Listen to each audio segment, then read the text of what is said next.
दोस्तों, आपने कहावत तो सुनी ही होगी कि जैसे कर्म करोगे वैसा ही फल पाओगे।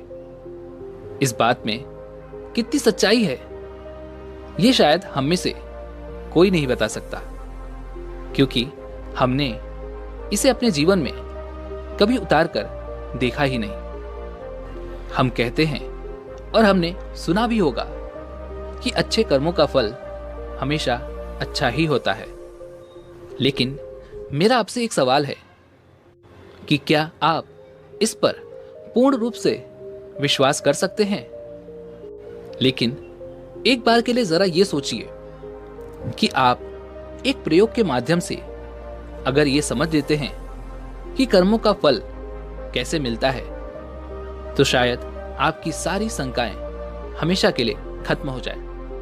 क्योंकि इंसानों को आंखों देखी बातों पर पूर्ण रूप से विश्वास बहुत जल्दी हो जाता है और हम उस पर विश्वास भी कर लेते हैं। लेकिन दूसरी तरफ अगर हमने उसे नहीं देखा है तो हम इसे अंधविश्वास ही कहेंगे।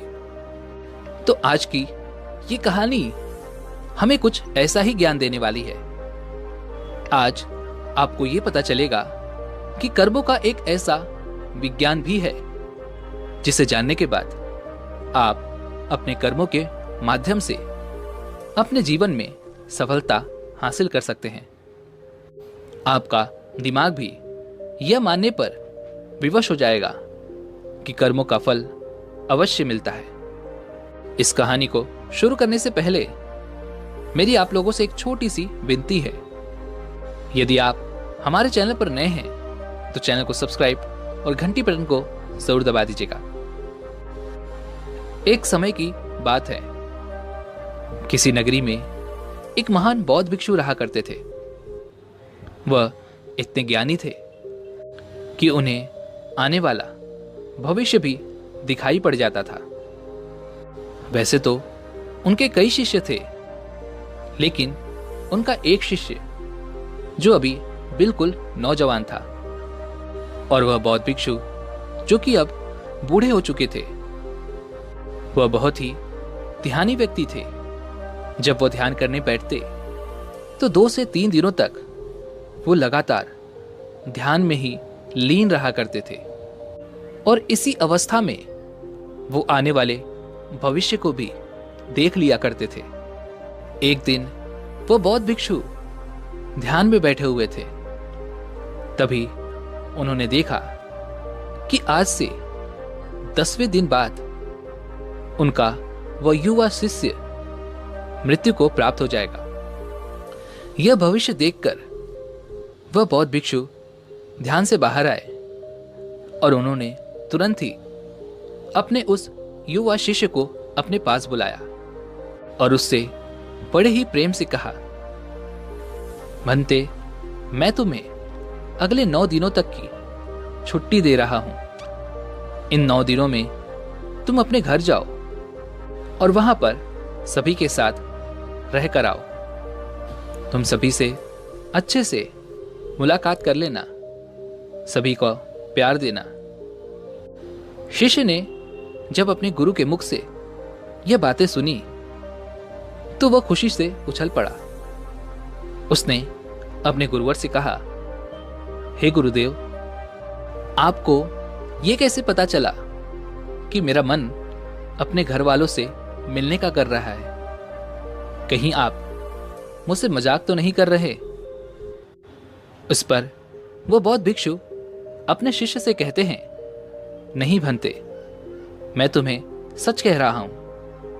तुम इन 9 दिनों में अपने घर पर रहकर सभी से मिलकर आ सकते हो, लेकिन मेरी बस एक बात याद रखना कि तुम्हें 10वें दिन शाम होने तक यहां पर वापस आना होगा। उस शिष्य ने हां में सर हिलाते हुए कहा, ठीक है गुरुदेव, मैं 10वें दिन यहां पर शाम तक वापस आ जाऊंगा, लेकिन आप भी अपना ख्याल रखिएगा, क्योंकि अब आप बूढ़े हो चुके हो और आश्रम का यदि कोई काम हो तो आप मेरे आने तक इंतजार कीजिएगा, उसे मेरे लिए छोड़ दीजिएगा। मैं अपने घर से वापस आकर उन सभी कामों को समय पर पूरा कर दूंगा। इसके बाद वह शिष्य अपने गुरुवर से आज्ञा लेता है और अपने घर की ओर प्रस्थान करता है। लेकिन उस शिष्य ने एक बार भी मुड़कर यह नहीं देखा कि गुरु की आंखों में अपने प्रिय शिष्य को खोने का कितना दर्द था। उस युवा शिष्य के घर के रास्ते में एक नदी पड़ती थी। उस नदी के किनारे चींटियों के बहुत सारे टीले लगे हुए थे, जहां लाखों चींटियां रहती थी। उनमें से कुछ चींटियां लगातार टीले के अंदर जा रही थी और वहीं पर कुछ चींटियां उस टीले से बाहर आ रही थी, जिसमें से कुछ चींटियां एक दूसरे से टकराकर अपना रास्ता बदल दिया करती थी। यह सब देख उस शिष्य को बड़ा ही आनंद मिल रहा था। वह कुछ देर वहीं पर खड़ा होकर उन चींटियों का यह सारा कार्यक्रम देख रहा था। तभी अचानक उस शिष्य का ध्यान नदी की ओर गया और उसने देखा कि नदी का पानी अब धीरे धीरे बढ़ रहा है, जिससे नदी से आने वाली लहरें चींटियों के उन टीलों के पास पहुंच सकती थी। और जब वह लहरें उन चींटियों के टीलों के पास पहुंचेंगी तो बेवजह ही वो लाखों चींटियां उस पानी में बह जाएंगी और वो लाखों चींटियां मारी जाएंगी। जैसे ही उस शिष्य के मन में यह ख्याल आया, उसने तुरंत ही अपने ऊपर पहना हुआ वह कपड़ा उतारा और उस कपड़े के माध्यम से उस शिष्य ने चींटियों के उन टीलों के चारों ओर एक गहरा गड्ढा बना दिया और बड़े ही कलात्मक ढंग से उस गड्ढे से एक नाली का निर्माण किया, जो नाली सीधे वापस नदी में जाकर मिलती थी, ताकि जब भी लहरें उन चींटियों के टीलों के पास पहुंचने की कोशिश करें तो उन लहरों द्वारा आने वाला पानी वापस उस गड्ढे के द्वारा और उस नाली के द्वारा वापस जाकर नदी में ही मिल जाए। इतना कर कर वह शिष्य अपने घर की ओर चल पड़ा। अपने घर पर पहुंचने के बाद वह अपने घर वालों से मिला और घर पर रहते हुए 9 दिन कब बीत गए उसे पता ही नहीं चला। और तभी उसे याद आया कि उसे कल तक वापस गुरु के आश्रम में लौटना होगा, जैसा कि उसके गुरुवर ने उसे आदेश दिया था।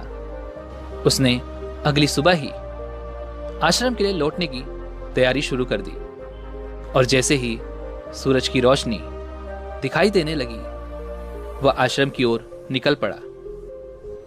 उसे उम्मीद थी कि शाम तक वह आश्रम पहुंच जाएगा। धीरे धीरे चलते चलते शाम हो चुकी थी।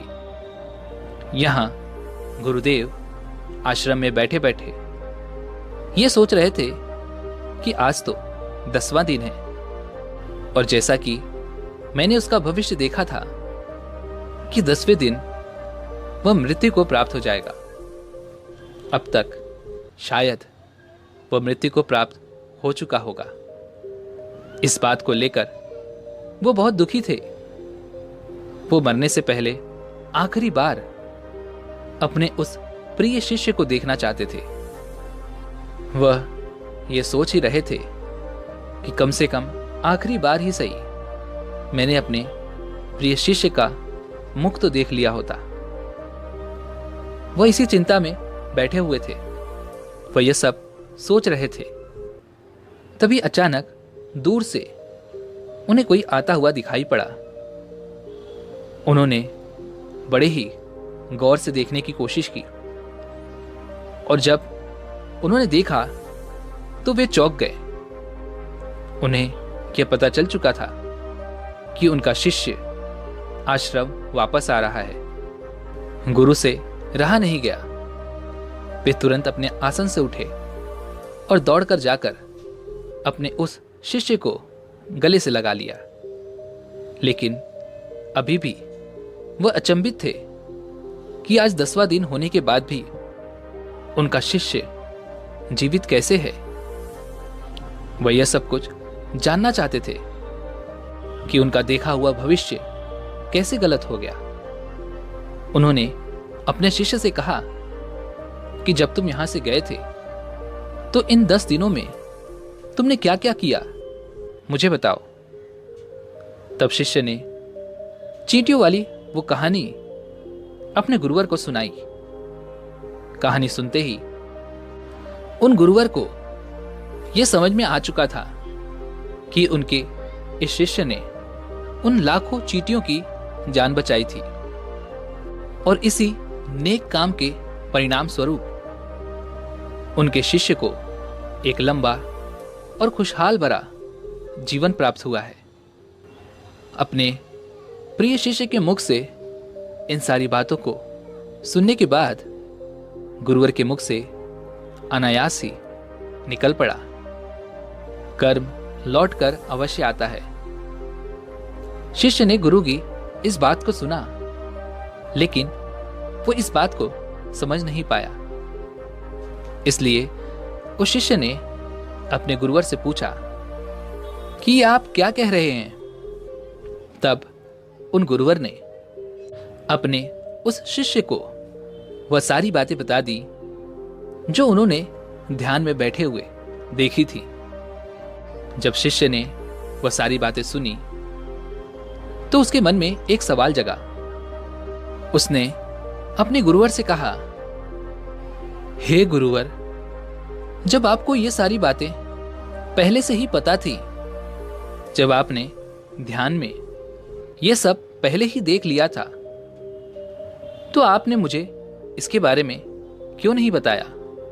जब आपको ये पता था कि कर्म इस तरह से काम करते हैं, तो आपने मुझसे पहले ही कोई अच्छा कर्म क्यों नहीं करवाया, ताकि मेरी आने वाली मृत्यु टल जाए? तो कृपा करके मुझे ये बताइए कि आपने ऐसा क्यों नहीं किया।